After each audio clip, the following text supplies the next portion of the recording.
Hola Jorge, muy bienvenido a este podcast Gustavo Platica. Más que encantado, Muchas gracias por venir. Gustavo. Oye Jorge, cuando pensaba hoy día en qué preguntarte o cómo partir, debo reconocer algo. Yo te conocí a ti por los libros de La Historia Secreta. Yo creo que muchos te conocimos desde ese lugar. Sin embargo, investigando, cachamos que tenía otros libros que son de ficción. Sí, y po. yo los desconocía totalmente, debo reconocerlo. ¿Cómo llegas a ese mundo? ¿Te gustaba escribir de chico? ¿Cómo es ese viaje para sacar estos libros, estas novelas? Yo tengo una... Desde chico a mí me gustaba todo lo que fuera extraño. Todo lo que tuviera... Por ejemplo, yo no tuve acceso a cómics de superhéroes, pero sí mi papá me regalaba, no sé por qué, unos fascículos de mitología griega.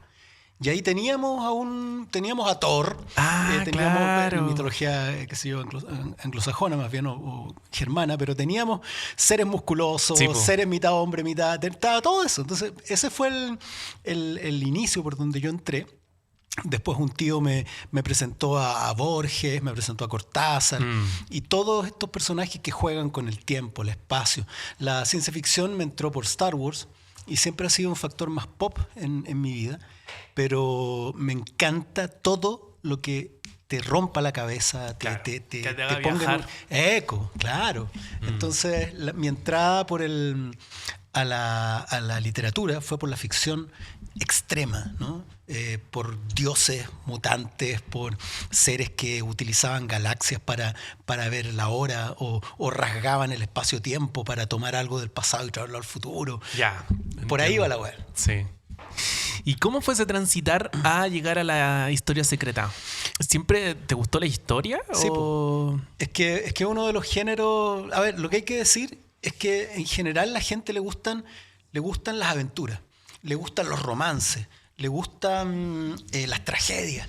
Todos esos géneros que vienen desde Grecia es como pensamos. O sea, si nosotros tenemos una campaña política, si tenemos un accionar, qué sé yo, en las calles, aparece el sentido épico, ¿no? Aparece esta lucha contra el bien y el mal y nos volvemos héroes románticos. Si tenemos un fantasma en la casa, se convierte en una película de terror. Todo, incluso la verdad. historia. Sí. La historia también. Imagínate Arturo Prat, las batallas, los romances, las tragedias. Es un mundo muy convulsionado que se pone medio fome en los libros de historia. Entonces, como yo era narrador y me encantaba la historia, yo pensaba que hay un tremendo potencial porque es súper distinto leer Arturo Prat saltó al abordaje y lo mataron que leer Arturo Prat aferró su mano a la jarcia, a la cuerda de la esmeralda, aprieta en su otra mano el revólver, cierra los ojos y piensa en su esposa, en su hija recientemente muerta, se le aprieta el pecho mientras se acerca ese monstruo mecánico, chan, chan, chan, chan, chan, chan, ¿cachai? El Huáscar, y él salta y rueda por la cubierta de un monstruo hecho de metal. Es súper distinto. Es súper distinto. Claro, y no estáis mintiendo, estáis contando la historia, pero como se hacía en el inicio de los tiempos, Claro. con un narrador, con alguien que te hace todos los efectos especiales, ¿cachai? Y tú estás así como vuelto loco escuchando. Oye, pero Jorge, ¿y cuando sacaste La Historia Secreta, hubo una resistencia de parte de historiadores más conservadores? Sí, po, sí. Po. Me encanta pensar que gente como Pinto, que es Premio Nacional de Historia, que don Gabriel Salazar, también Premio Nacional, Jorge Magasich, gente como del mundo más de la historia social, hayan celebrado esto. Sí. En vez de, por supuesto, claro, gente desde la Adolfo Ibáñez o desde la Universidad Católica estaban pero espantados con lo que yo estaba haciendo. Porque fíjate que más que el hecho de que yo no fuera historiador, lo que les espantaba era que empezáramos a contar la historia pero desde otro punto de vista, po. Ya no el de los ganadores, no el de los triunfadores, sino desde los trabajadores. Y ahí hay una diferencia gigante, porque nosotros celebramos en la historia oficial a don Pedro Montt, por ejemplo, que fue un estabilizador para la industria del salitre, que fue un gran administrador del país, ¿no? Un check positivo para él. Sin embargo, él fue el que mandó militares al norte a masacrar a 2.200 obreros en la Escuela Santa María. Entonces, si tú eres obrero, ves distinto a Pedro Montt. Y ahí uno dice entonces, a ver, tenemos que revisar esta cuestión. No solo los hechos, sino también las personas. ¿Quiénes son héroes para los trabajadores? Que son el 80% del país, ¿cachai? Y ahí entonces a los conservadores ya no les gustó tanto. Sí, po. Sí, pero es bonito ese proceso de la divulgación. Maravilloso. Creo que en las ciencias sociales también a veces nos pasa que nos quedamos, bueno, no solo en las ciencias sociales, en la ciencia natural, igual no, nos quedamos en el lenguaje técnico, Claro y que sí. no llega a la población y de qué nos sirve tener el conocimiento y que, no, que entre la gente nos leamos entre nosotros y que la gente, el resto de la población no se entere de lo que está pasando. Claro, si esto es pura política, al igual que la política busca la redistribución de las ganancias de un país, también tiene que buscar la redistribución del conocimiento. En este país está concentrado en muy pocas personas y el conocimiento es el que da poder. No, por eso, por ejemplo, yo tengo una anécdota con mi mamá y volvamos a Pedro Montt. Pedro Montt, te lo voy a contar al revés. Mi mamá estaba muy enojada porque en Valparaíso el alcalde Sharp, al inicio de su gestión, quería cambiar el nombre de la avenida Pedro Montt, que es como la Alameda de Santiago, por avenida Violeta Parra. Yeah. Y mi mamá estaba enojadísima porque decía, ¿qué tiene que ver Violeta Parra con Valparaíso? En cambio, a mí me enseñaron que Pedro Montt, después del terremoto de 1906 que devastó Valparaíso, que se derrumbaron los cerros, se cayó todo, se hundió el puerto, él trajo inversión y levantó el puerto de nuevo y les dio trabajo. Y por eso que esa avenida está bien puesta, Avenida Pedro Montt. Y yo le dije, mi abuelo fue obrero del Salitre, mi abuelo don Daniel Morales Santos, papá de esta señora, de mi mamá. Entonces yo le dije, ya. ¿Y qué te pasaría si yo te digo que ese mismo Pedro Montt al año siguiente mandó tropas, marinos y ejército en barcos al norte y fue el que generó la masacre de la Escuela Santa María? Fue Pedro Montt. No el general, no se mandaba solo. Fue Pedro Montt el que mandó a callar eso. Es decir, quizá mató a los amigos de tu papá, o conocidos de tu papá, porque no son más o menos de la misma época. Mi mamá se quedó callada y dijo, entonces hay que cambiarle el nombre a la calle. Sí. Que ahí hay una reacción política, la situó, le puso suelo a su emoción y tomó una decisión conforme a su clase. Entonces ya no le pareció tan lindo Pedro Montt, ahora le parece que es alguien que no merece. El conocimiento te sitúa, te da posición política, y cuando tú tienes posición política, actúas, ¿no? Entonces por eso que el conocimiento tiene que ser distribuido también, es tanto más valioso que la plata. Increíble, ¿eh? ¿Sabes qué me hiciste pensar, por ejemplo, en los textos escolares? ¿Quién selecciona lo que nos enseñan en los colegios? Porque se selecciona una historia, Sí, en desmedro de otra. Claro. Ahí hay una decisión que es lo que se conoce como decisión de Estado. Porque tampoco son los académicos de las universidades los que deciden que se enseña y que no. Quien decide qué va en los textos y en el currículum es el Estado. Y el Estado lo que está haciendo con la historia no es enseñar historia. Yo siempre le explico a los alumnos cuando me invitan a sus escuelas que esa historia que te cuentan es lo mismo que hace una empresa cuando te contrata. Las grandes corporaciones te contratan y te hacen algo que se llama curso de inducción, que es cuando te llevan a un lado y te empiezan a explicar lo maravillosa que es esta empresa, lo lindo que es y cómo y por qué tenés que sentirte orgulloso, ¿no? De pertenecer a esto y ponerte la camiseta. Eso es lo que hace el Estado. Te enseña una historia donde somos todos lindos, donde Bernardo Higgins era como un kryptoniano de 1,80 m de altura y todos éramos blancos y ganamos todas las batallas y somos bacanes. Porque lo que busca el Estado es que tú te sientas feliz de pertenecer a la comunidad. Porque uno de los principales objetivos del Estado es cohesión social, unidad. Por eso que te cuento ese relato lindo. Pero el problema es que no hay otras instancias cuando tenés 15, cuando tenés 25, donde aprendas, no unos cuentos para cabros chicos. Si hay gente que se muere a los 80, 90, 100 años pensando que eso que le enseñaron a los 10 es la historia de Chile. Y no, si la historia de Chile hay que enfrentarla, la historia del mundo y la de Chile hay que enfrentarla con madurez. Cuando eres chico te pueden decir que nos independizamos solos, que cruzamos la cordillera después del desastre de Rancagua, esperamos 3 años y volvimos más fuertes y nos independizamos.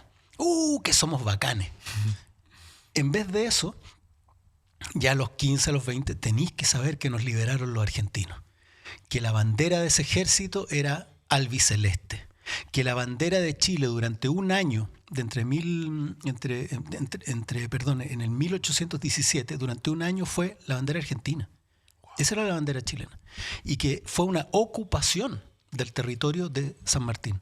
Esas cosas tenéis que saberlas en algún momento. Porque si no te quedáis con el discurso chauvinista y ahí generáis una horda de patrioteros, bueno, jurando que somos la raja y que después se vuelven de ultra. Es una tontera. El Estado te enseña un cuento infantil para que te sientas bien con ser chileno. Pero esa no es la historia de Chile. Y tus libros, las historias secretas, van de eso, ¿no?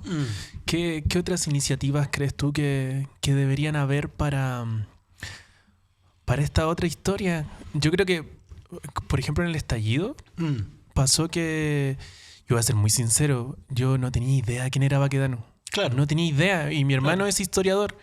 Y le pregunté a mi hermano y mi hermano me dijo, no, si era un milico súper chanta, encima como muy mal militar, muy mal estratega. Sí, claro. Yo no tenía idea quién era Baquedano. Entonces, eso te quería preguntar, como, ¿qué otras iniciativas tú crees que deberían existir para acercarnos más a la historia? Yo creo que va a ser fundamental el momento, el más clave. El momento clave va a ser cuando esta historia, desde un punto de vista ciudadano, porque hoy día la historia se cuenta desde un punto de vista de la élite militar, político, civil chileno. O sea, tú veis los apellidos de los políticos del siglo XIX, principio del XX, era Ochagavía, Echavarría, Larraín, no sé cuánto, parece carta de vino, siempre digo yo. Y los militares eran todos también, Baquedano. Yo no tuve compañero de apellido Baquedano, ¿cachai? Es una élite muy chiquitita, que en el fondo son los herederos de los españoles que llegaron y se encerraron dentro de una ciudad amurallada. Ellos ahí en esa ciudad inventaron Chile. Entonces pues crecen, pero siguen aislados del resto. El resto son los indios, los mestizos, los inquilinos que trabajan para ellos y esa ciudad crece. Esa ciudad son las 3 comunas. Esa ciudad es el oasis de Piñera, que son un grupo de gallos que se casan entre ellos, que viven, se conocen, van al colegio juntos, hacen negocio entre ellos. Y el resto del país son los obreros. Seguimos fuera de las murallas de la ciudad. Sí. ¿Ah? Entonces, yo creo que, o sea, por lo menos para mí, el gran cambio no va a estar, porque yo hice programas de televisión, hice podcast, hice libros, traté de hacer todo lo posible. Pero no va a haber un real cambio hasta que no esté incorporado a los currículos. Y que a todos los niños de Chile se les enseñe que hay una historia que también se cuenta desde abajo y que hay un conflicto histórico chileno entre 2 clases, donde uno celebra algo y el otro conmemora, donde uno celebra el 11 de septiembre y el otro lo llora. ¿Cachai? Esa grieta que existe en nuestro país no es, estás llamando a la desunión, tú quieres dividir el país. No, loco, el país está dividido. Ya está, claro. Ya está. Claro. Y desde su inicio. Entonces, mientras no se cuente eso en un texto de estudio, que todos los años esté incorporándolo en el espíritu crítico de los jóvenes, cualquier iniciativa se va a esfumar en el viento. En 10 años más nadie va a saber quién soy yo, ¿cachai? Sí. O Historia Secreta de Chile. Oh, pero sería súper complejo, ¿no? Imposible. Imposible. Sí. Este país tiene dueños. Tenemos que estar súper conscientes de eso. Tiene dueños y cualquier cosa que nosotros hagamos va a chocar con ese hecho, ¿no? Va a chocar con que este país tiene dueños, solo que no lo dicen. Oye, Jorge, ya que dijiste eso, te quiero llevar a otro tema. La convención constituyente.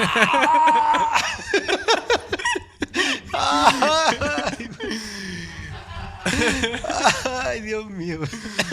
Ya, pero espérate, vamos por el inicio. Chucha. Enfermé, weón. Traiga una agüita, por favor. Ya, vamos, tira. No, te iba a preguntar ¿cómo fue? Porque tú recuerdo que sacaste los libros, hiciste un programa en la tele. Sí, po. Y después llega el estallido y te convocan, tú te pusiste a disposición para participar. ¿Cómo fue ese proceso previo a entrar? Ya. Mira, así de previo. Yo el año 1973. No, en serio. Esto también es este relato también es del tamaño de mi tragedia.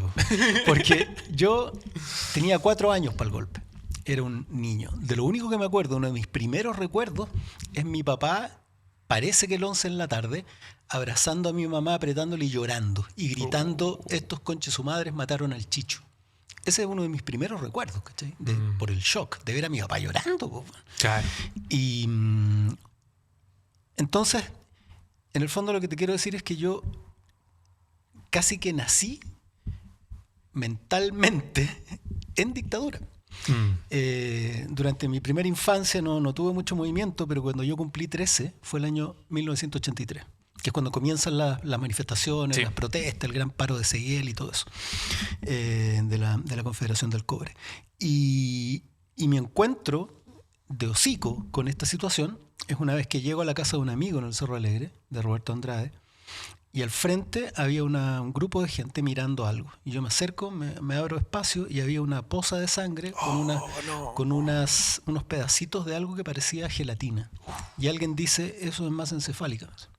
Y era un cabro que lo habían matado, que después en la prensa sale como un delincuente y en realidad estaba haciendo un rayado.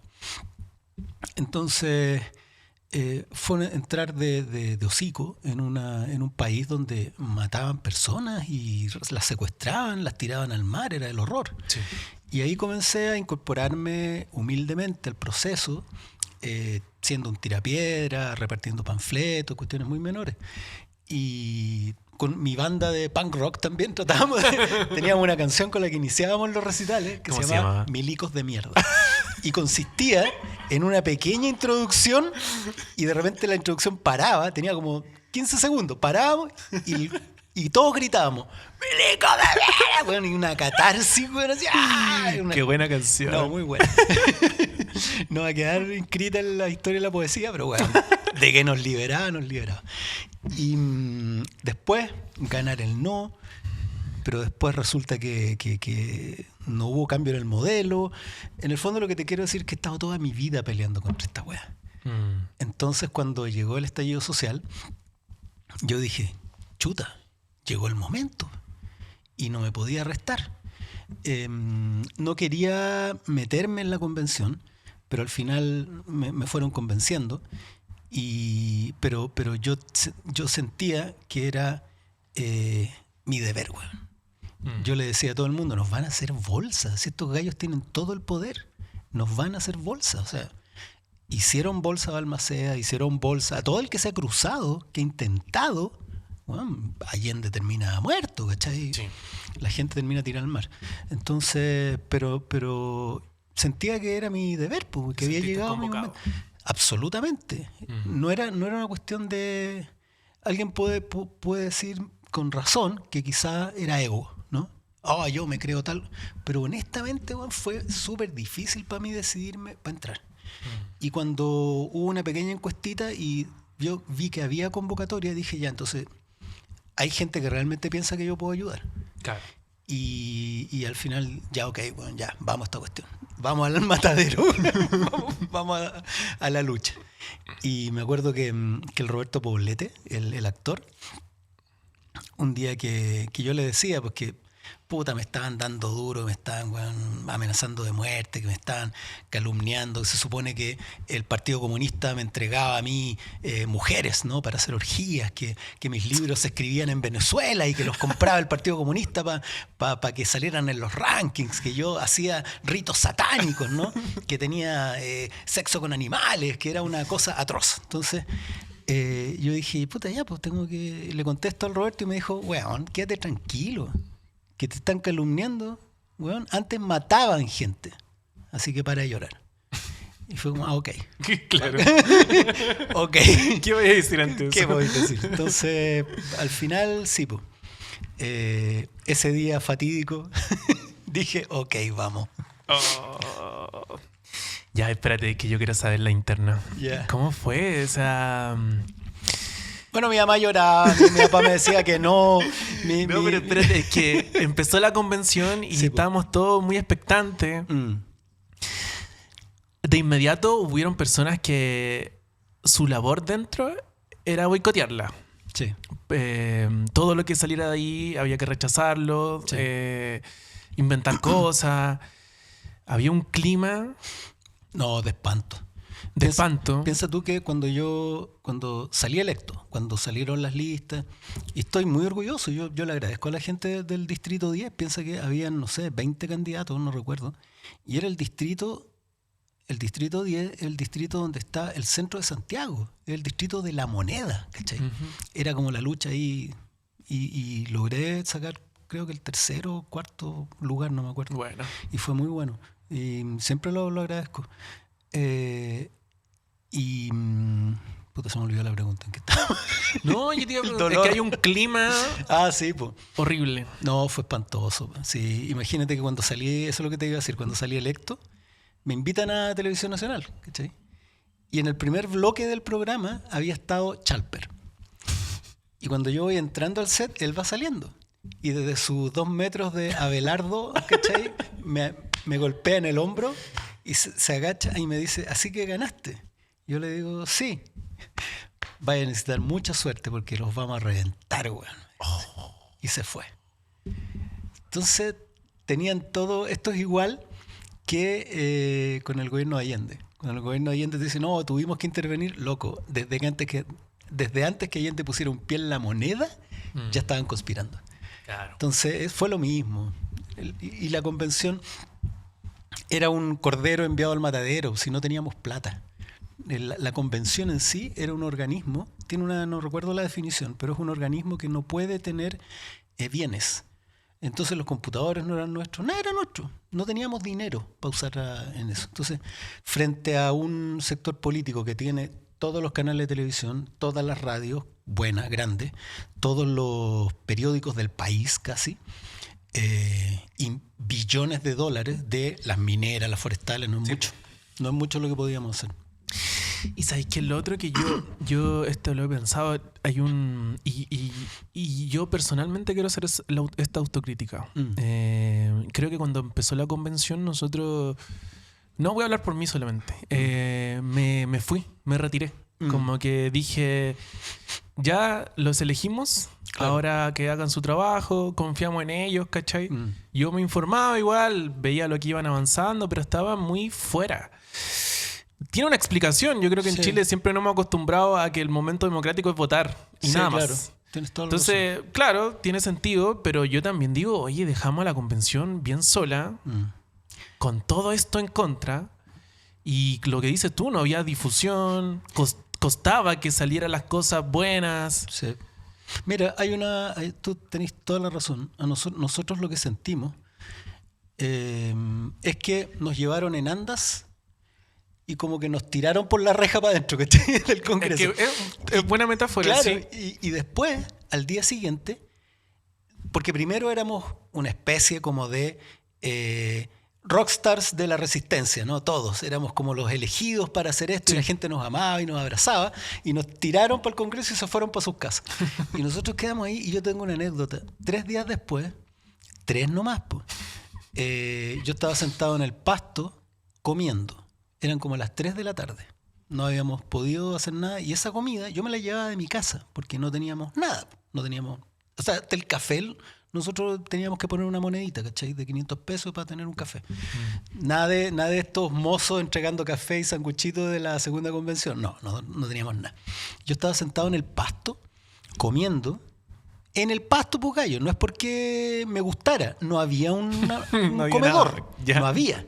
Y en la escalinata estaba dando el sol. Entonces, bueno, yo me puse ahí en el pastito y pasa un weón por fuera y me grita, anda a trabajar, parásito culiao, weón, si para eso te elegimos. Y yo quedé así. Y claro, pues, ¿sabéis qué? No tuvimos una sola manifestación de apoyo en todo el año. Fue Sí, un po. sábado en la mañana y fueron 50 personas.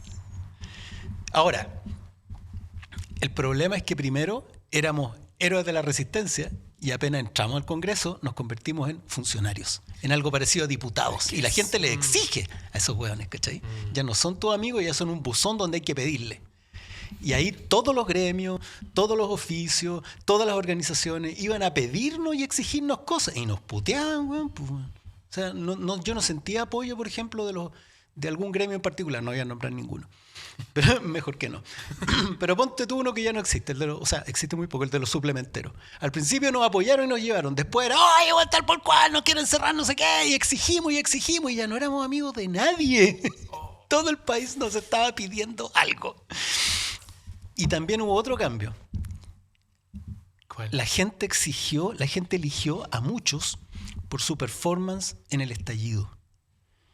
Y a muchos de ellos quizás no les exigió un buen programa, una idea de nueva sociedad, sino que eligió héroes del estallido, íconos, figuras.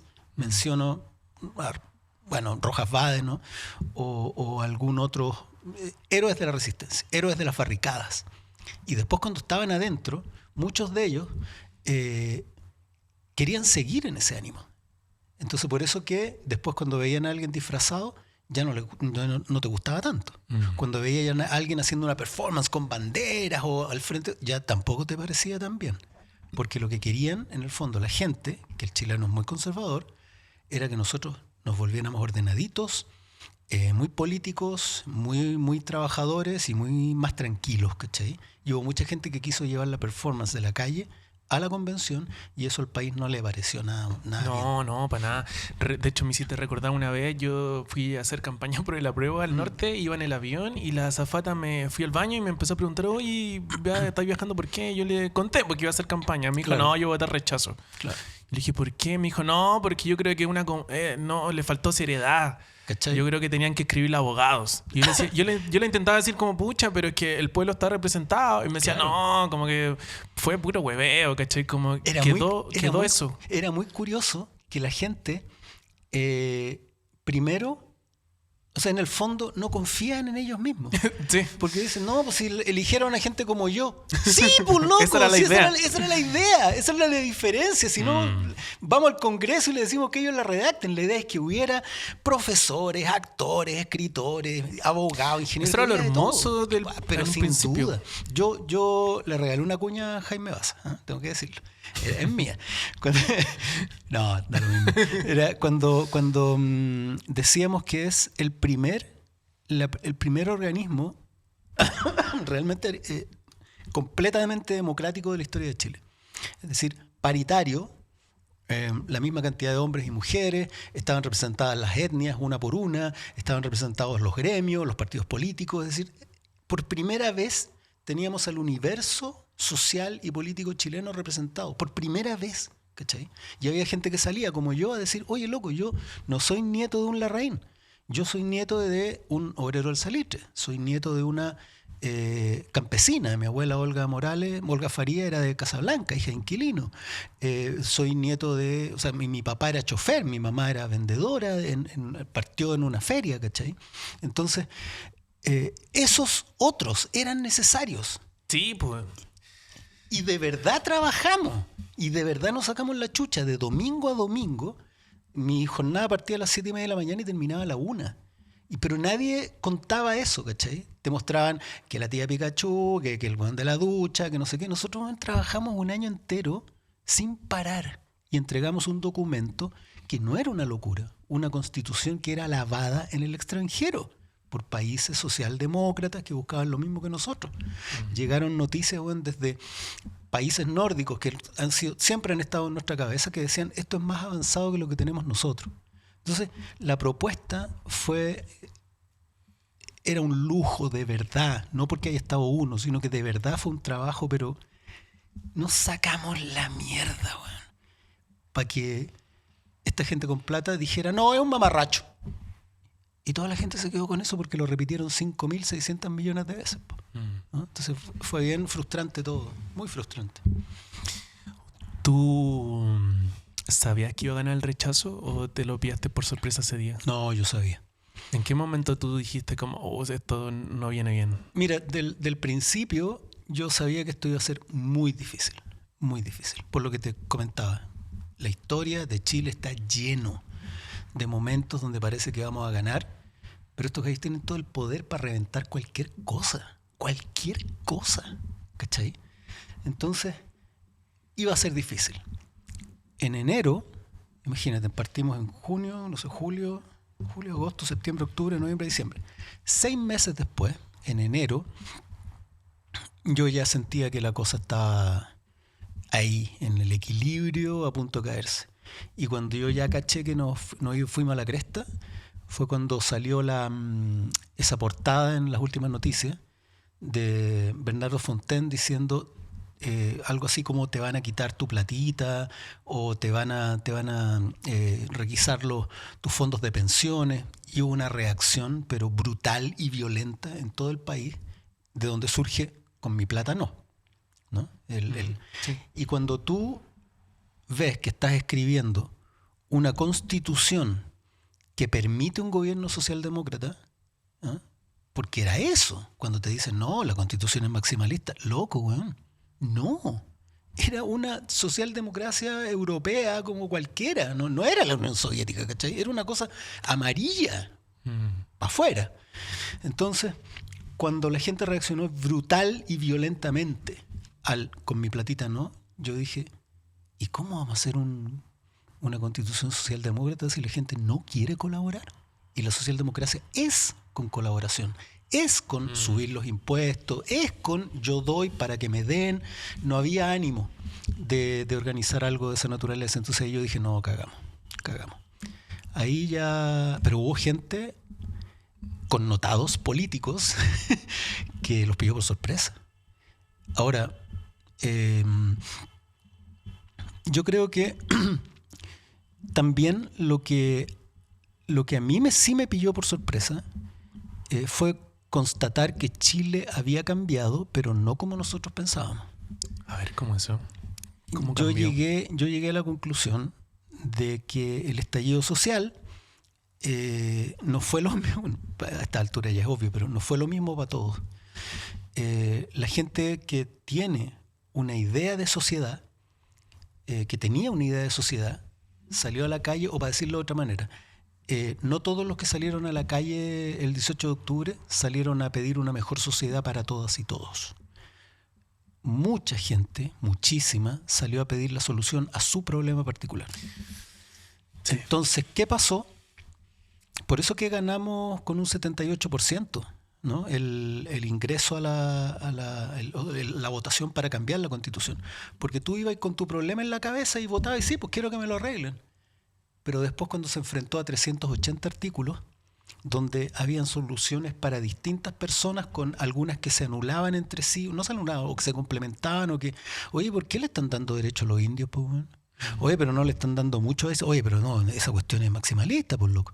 Entonces, ahí la gente dijo, chuta, no me están arreglando el problema, están cambiándome el país. Y yo no quiero cambiar el modelo, bueno. O sea, yo quiero hacerme rico en este modelo. El fondo es bien doloroso darse cuenta que la gente no salió a pedir una mejor sociedad, sino que salió además a pedir un pedazo de la torta de este modelo. No. Entonces estábamos dando la cacha. Y ahora, para cerrar esta idea. Dale.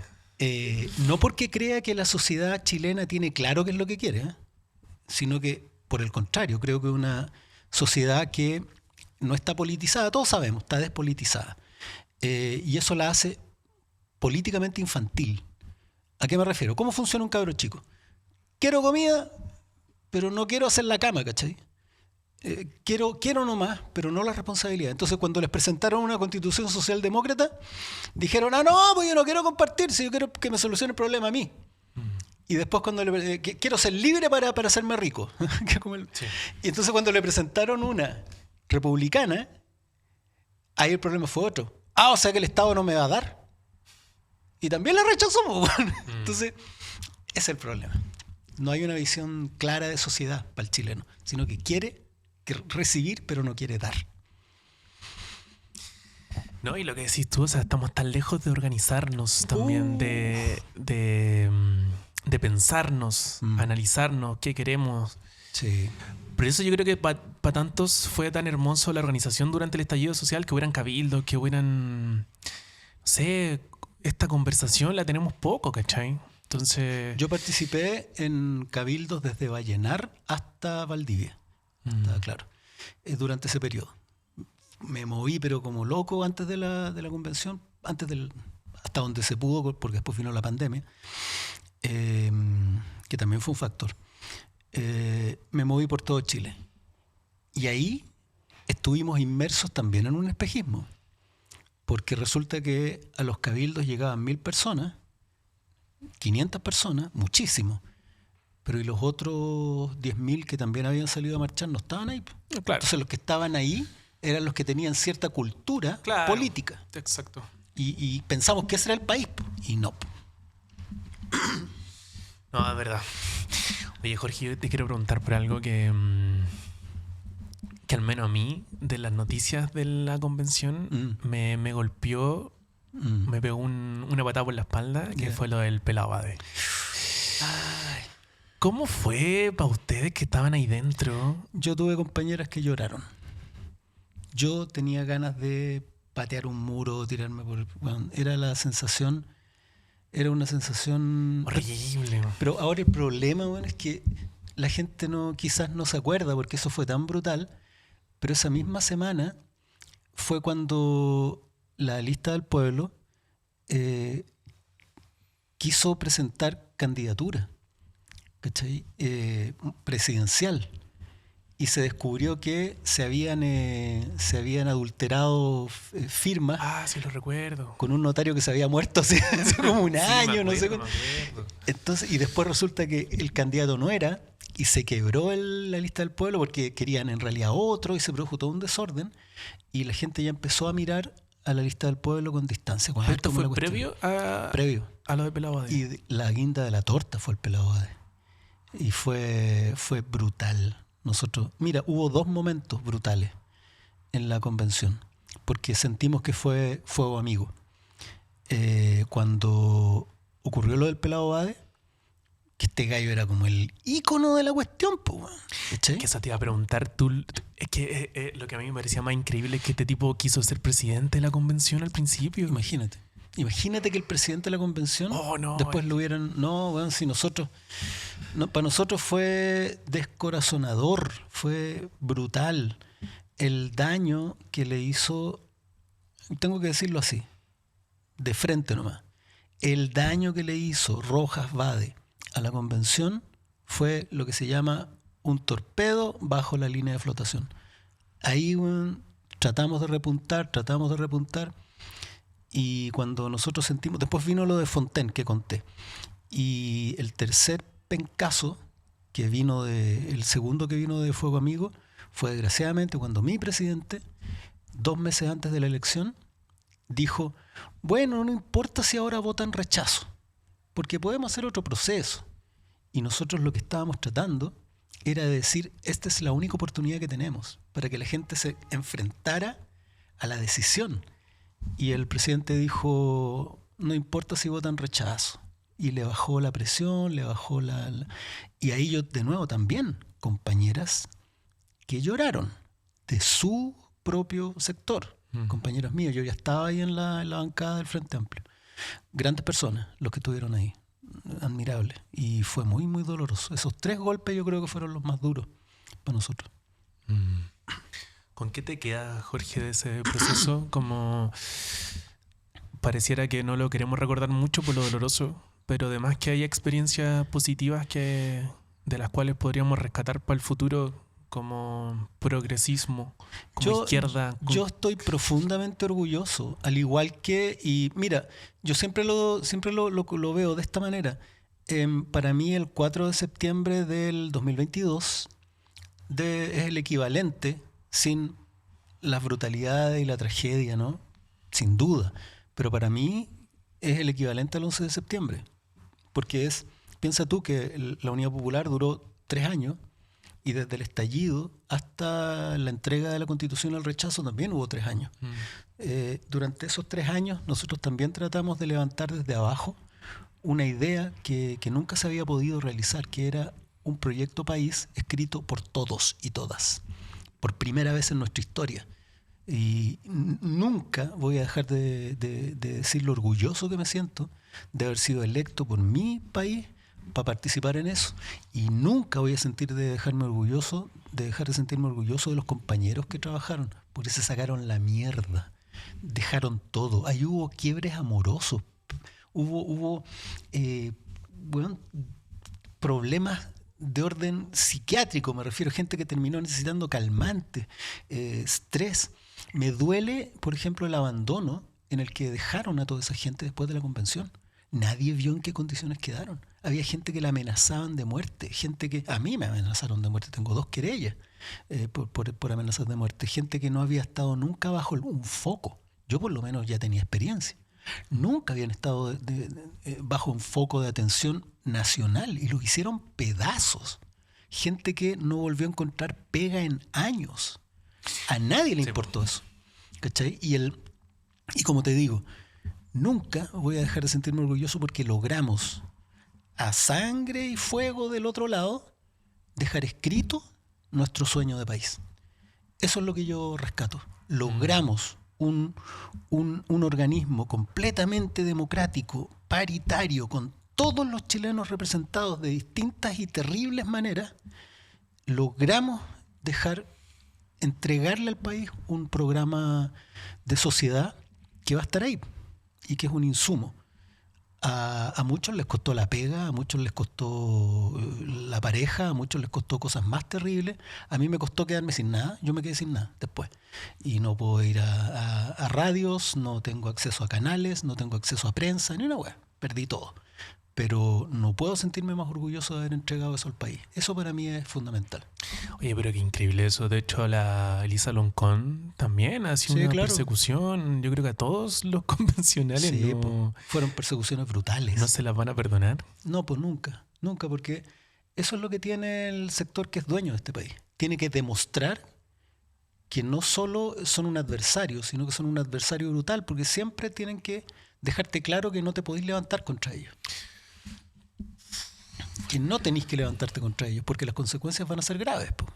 Por eso que yo siempre le digo cuando converso con escolares o con cabros que me preguntan sobre la izquierda, yo les digo, si tú, izquierda y derecha existe. Es mentira eso que hoy día se ha superado. No. Izquierda es el amor por lo colectivo y la derecha es el amor por lo individual. La derecha es yo y la ley de la selva. El más fuerte se gana el premio. Nadie habla en el capitalismo, en las películas, en los libros, en el relato del capitalismo. Todos hablan de los triunfadores y nadie habla de los perdedores. El Pablo Paredes, de Frente Amplio, una vez dijo: yo siempre me sentí feliz con que yo salí de una escuela pública, que fui a un liceo, que logré entrar, que de mis compañeros, que éramos 40, 3 logramos entrar a la universidad y me sentía orgulloso.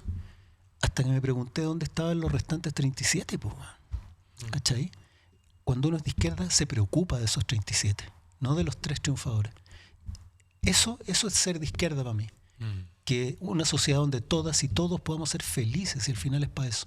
Entonces eso les digo yo a los cabros, y les digo, si entran a ese mundo van a perder, porque la izquierda en este país nunca gana, porque cuando tú jugáis ajedrez tú podís ganar, pero en este país cuando vais ganando te patean el tablero y te pegan un tiro.